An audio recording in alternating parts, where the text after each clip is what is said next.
Bonjour, la question se pose, et vous nous l'avez posée de nombreuses fois, comment mettre en vente mon appartement? Tout d'abord, votre appartement, vous devez valider qu'il réponde bien à des réglementations minimum de sécurité, par exemple en matière de garde-corps ou autre.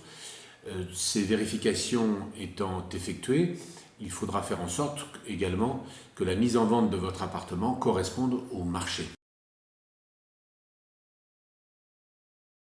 Quand votre appartement appartient à une copropriété, c'est-à-dire à chaque fois qu'en fait deux propriétés, deux appartements ont une communauté, notamment une communauté de toiture.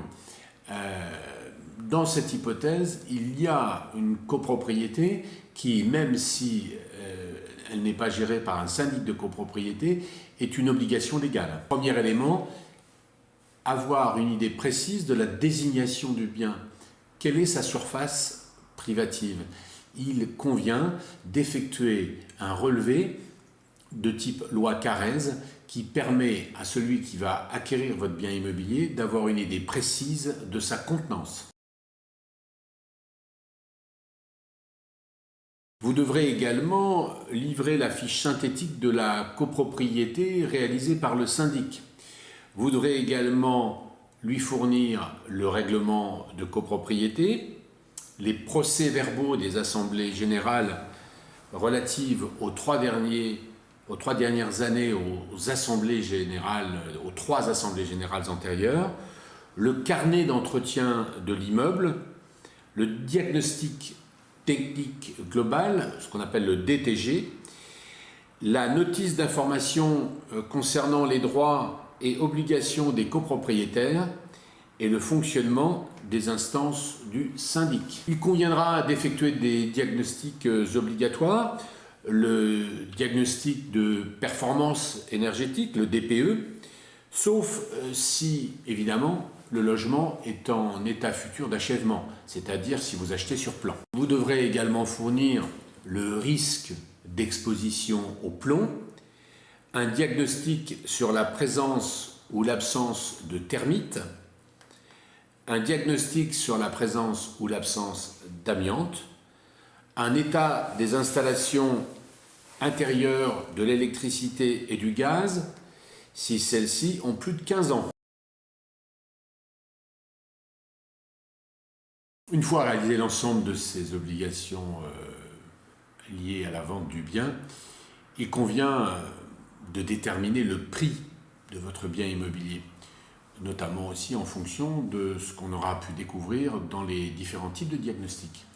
Le prix doit être le plus proche de la réalité possible du prix de marché. Nous serons évidemment à votre disposition pour vous aider à estimer ce prix et à le mettre à un niveau de prix de marché. Ça y est, nous avons déterminé le prix de votre logement. Pour mettre en vente votre logement, vous pouvez le faire directement ou bien faire appel à un professionnel de l'immobilier. Nous sommes évidemment à votre disposition pour représenter vos intérêts et pour être l'intermédiaire dans le cadre de la négociation. Il est souvent plus confortable d'avoir un intermédiaire qui fasse tampon entre d'un côté la volonté de l'acquéreur d'acquérir à son prix et celui du vendeur qui souhaite lui vendre au sien. Donc nous serons à votre disposition pour tenter de faire en sorte de pouvoir faire la conclusion la plus favorable à vos intérêts et également aux intérêts de l'acquéreur. Il convient évidemment d'organiser les visites de votre bien immobilier. Ces visites doivent être faites avec un regard extérieur.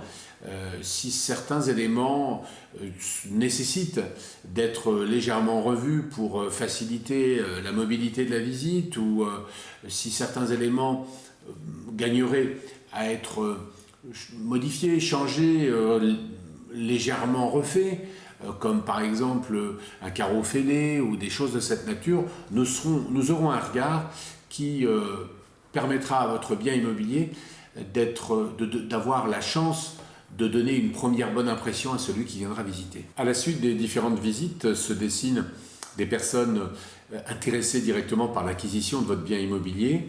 C'est l'heure des négociations. Nous serons là, si vous le souhaitez, pour les mener à bien. Ces négociations sont importantes. Il convient de toujours écouter une proposition de prix et ses argumentations. Nous serons ici à vos côtés pour pouvoir mener à bien ces négociations.